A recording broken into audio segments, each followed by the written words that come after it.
Good morning students, कैसे हैं आप सब।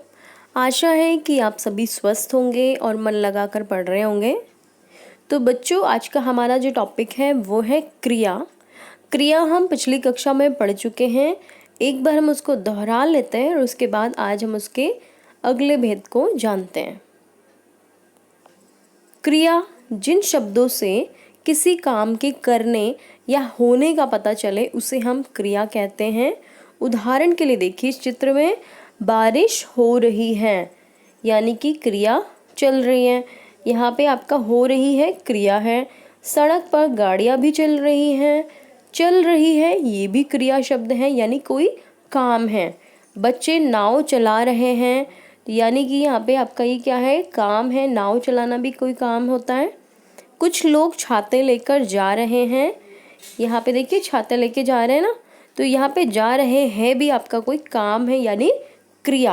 कुछ लोग भीगते हुए जा रहे हैं, ये देखिए, यानी कि ये भी है क्रिया।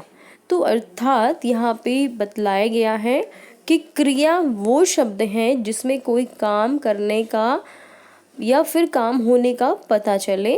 वहाँ पे आपका काम का अर्थ है कोई क्रिया शब्द से। ठीक है, ये सभी जो काम थे हमारे वो क्रिया शब्द कहलाते हैं। पिछली कक्षा में हमने जाना था क्रिया के दो भेद हैं, अकर्मक क्रिया और सकर्मक क्रिया।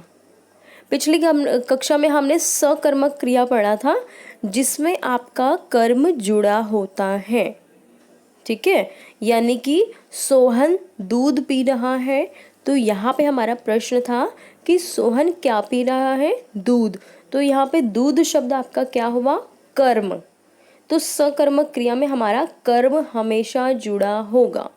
ठीक है, अब सकर्मक क्रिया के दो भेद हैं, एक कर्मक और द्विकर्मक। नाम से पता चल रहा है, जहाँ पे आपका एक कर्म होगा वो एक कर्मक क्रिया है, जहाँ पे दो कर्म होगा वो द्विकर्मक क्रिया है। और आपके प्रश्न भी ऐसे ही बनेंगे, जैसे कि यहाँ लिखा है, जिस क्रिया का एक कर्म हो उसे हम एक कर्मक क्रिया कहते हैं। उदाहरण, मैंने हिंदी पढ़ाया, तो प्रश्न क्या बनेगा, मैंने क्या पढ़ाया। प्रश्न भी एक ही बनेगा और उत्तर भी एक ही मिलेगा, और ये कर्म है आपका हिंदी। कर्म क्या है इसमें, हिंदी। द्विकर्मक में जिस क्रिया का दो कर्म होगा उसे द्विकर्मक क्रिया कहते हैं, क्योंकि द्वि का मतलब दो होता है ना। मैं लैपटॉप से वीडियो बनाता हूँ, तो इसका प्रश्न बनेगा, मैं किससे क्या बनाता हूँ। तो मेरा उत्तर होगा, मैं लैपटॉप से वीडियो बनाता हूँ। यानी द्विकर्मक क्रिया में आपके प्रश्न दो होंगे और उत्तर भी दो होंगे। इसका मतलब है कि द्विकर्मक क्रिया। ये सकर्मक क्रिया के भाग है। सकर्मक क्रिया वही है जिसमें आपका कर्म जुड़ा होता है, और यहाँ पे आपका एक कर्म था इसलिए एक कर्मक, यहाँ पे आपके दो कर्म थे इसलिए ये द्विकर्मक। क्रिया का दूसरा भेद है ये अकर्मक क्रिया। वो सकर्मक क्रिया के दो भाग थे, एक कर्मक और द्विकर्मक। ये क्रिया का दूसरा भेद है अकर्मक क्रिया। जब किसी कर्ता के काम का प्रभाव किसी अन्य पर या कर्म पर ना पड़े, स्वयं कर्ता पर पड़े, तो कर्ता द्वारा किया गया काम अकर्मक क्रिया कहलाता है। परिभाषा नहीं समझ आए कोई बात नहीं, उदाहरण देखिए, यहाँ पे अकर्मक क्रिया है, ये सकर्मक नहीं है। अकर्मक में आपका कर्म नहीं जुड़ा होगा। ठीक है, यहाँ पे उदाहरण है, हम चल रहे हैं, तो इसमें आपका प्रश्न बन रहा है क्या, हम क्या कर रहे हैं, गलत है। हम क्या रहे हैं, गलत है। कहीं से भी आपका क्या से तो प्रश्न ही नहीं बन रहा है ना। तो यहाँ पे आपका अकर्मक क्रिया है ये, क्योंकि इसमें आपका क्या नहीं है, कर्म नहीं है। अकर्मक का और उदाहरण देखिए, जतिन दौड़ रहा है, जतिन क्या रहा है, प्रश्न गलत बन रहा है। माँ हंस रही है, प्रश्न बनाइए, माँ क्या रही है, गलत है ना। तो यहाँ पे आपका जो प्रश्न है वो नहीं बन पाएगा, क्योंकि इसमें आपका कर्म ही नहीं है।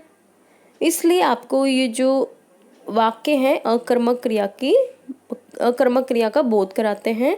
अकर्मक क्रिया की परिभाषा है, जिन क्रियाओं के साथ कर्म नहीं होता उसे हम अकर्मक क्रिया कहते हैं।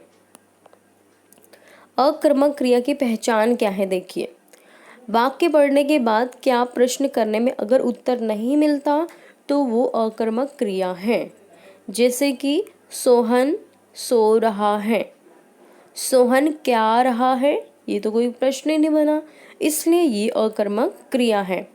अगर मैं बोलूँ बच्चा रो रहा है तो बच्चा क्या रहा है, बिल्कुल गलत प्रश्न है।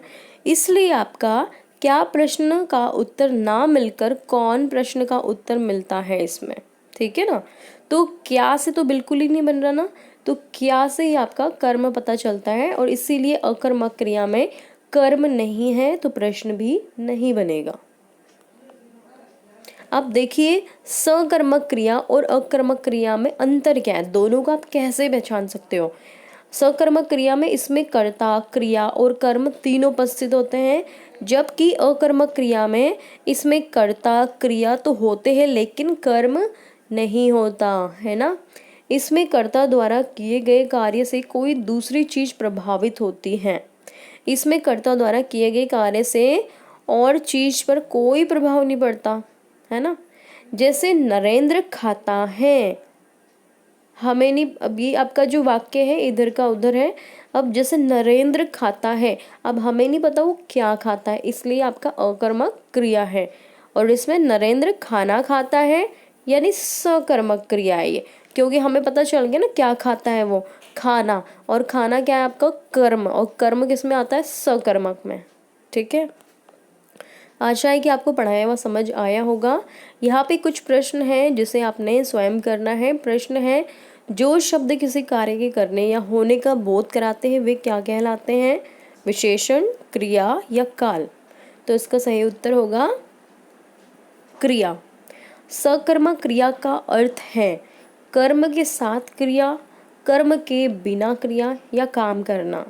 सकर्मक की पहचान और सकर्मक का अर्थ है कर्म के साथ क्रिया, कर्म मतलब जहाँ पे आपका क्या का उत्तर मिल जाए। तो इसका पहला वाला सही होगा। मैंने पत्र लिखा, वाक्य में कर्म है, कर्म। मैंने क्या लिखा, पत्र, तो पत्र आपका कर्म है, ठीक है। यहाँ पर प्रश्न भी आपका बन रहा है, मैंने क्या लिखा, मैंने पत्र लिखा, तो इसका उत्तर है पत्र। तो बच्चों आपका आज का गृह कार्य यही है कि आपको ये प्रश्न अपनी कॉपी में लिखना है और याद करना है। अगली कक्षा में मिलेंगे हम इसी टॉपिक के साथ और कुछ नए प्रश्नों के अभ्यास के साथ। तब तक के लिए धन्यवाद।